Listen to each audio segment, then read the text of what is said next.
ওয়াসকুরুল্লাহ ফি আইয়ামিম মা'দুদাত, এমন কিছু দিন আছে যেগুলো গণা যায়।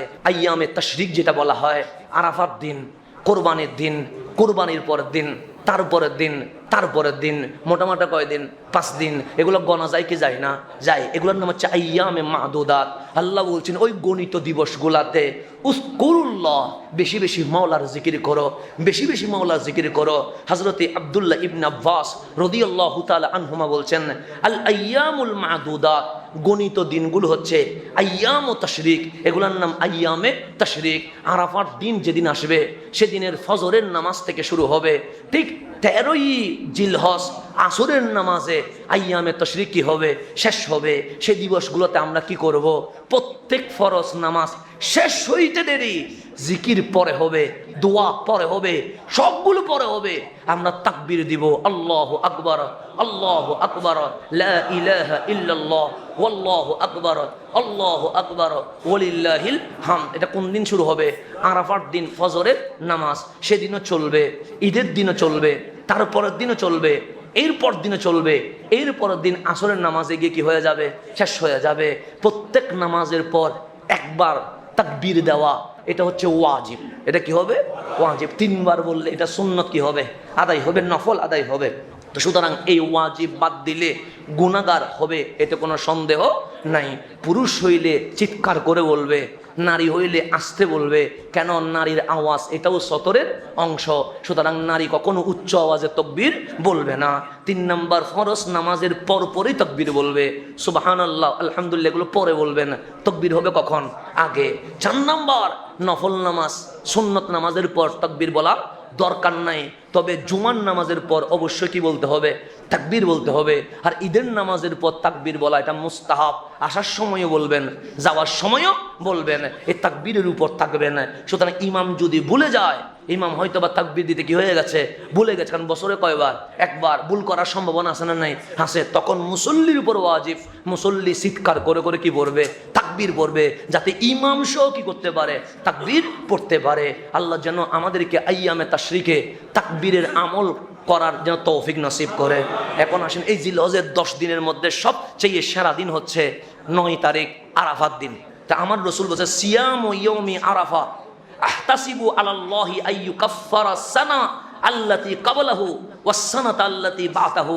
একদিন ইয়াউমুল আরাফাতে রোজা রাখলে আল্লাহ 1 বছর আগের, 1 বছর পরের সমস্ত গুনাহ মিটিয়ে দিয়ে দেবেন। তাহলে একদিন রোজা রাখলে লাভ আছে না নাই? আছে, লাভ আছে। সুতরাং সেদিনের মতো আল্লাহ ক্ষমা আর কখনো করে নাই। হযরত বুখারী শরীফের হাদিস, আন্না রজুলান মিনাল ইয়াহুদ, ইহুদি থেকে একজন পুরুষ ফারুক আজমের কাছে আসছেন। ক্বালা লাহু ইয়া আমিরাল মুমিনিন, ওই ইহুদি বললেন, এ আমিরুল মুমিনিন, আয়াতুন ফি কিতাবিকুম তাকরাউনাহা, তোমাদের কিতাবে একটা আয়াত আছে যেটা তোমরা বেশি বেশি পড়ো।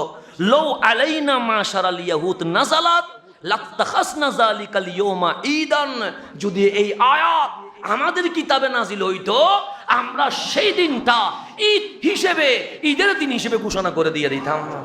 শুধু কয়টা আয়াতের জন্য আপনি পুরা কোরআন ভাই ফেলছেন, তাও নবী ভাই আপনি ঈদ বানাইতে পারেন নাই। আর ওনারা বলতেছেন, ইহুদিরা বলতেছেন, তোমাদের কিতাবে একটা আয়াত আছে, ওই আয়াত যদি আমাদের কিতাবে নাজিল হইতো তাহলে আমরা সেদিন কি করতাম? ঈদ বানাইতাম। তখন ফারুক আজম, আইয়ু আয়াত, কোন আয়াত? তখন ইহুদি বলছেন, আল ইয়াউমা আকমালতু লাকুম দীনাকুম ওয়া আতমামতু আলাইকুম নি'মাতি ওয়া রাদিতু লাকুমুল ইসলামা দীনা।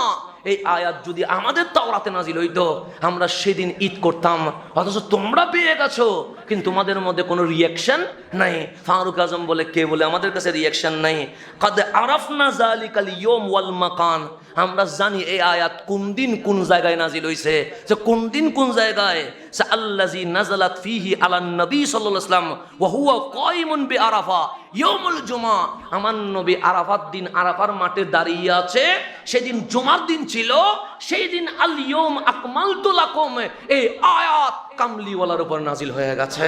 তো তোমরা ঈদ করলে একটা কইতা, আমরা ঈদ একটা করব না, আরাফাত দিনও ঈদ, জুমার দিনও ঈদ, তোমরা করতে একটা, আমরা তো দুইটা করা শুরু করে দিছে।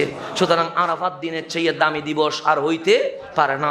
সেদিন সকাল সকাল উঠে যাবেন, সবার পুরুষ আছেন তারা ফজরের নামাজ জামাতে পড়বেন, যারা নারী আছেন তারা ঘরের মধ্যে পড়বেন, জামাত পড়ে দৌড় দিবেন না, বসে তাসবিহ পড়বেন, জিকির করবেন, আল্লাহর কোরআন তেলাওয়াত করবেন। সূর্য ওঠার পরে 2 রাকাত কি করবেন, নামাজ পড়বেন। এরপর কোত্থেকে বের হবেন, মসজিদ থেকে বের হবেন। কেন?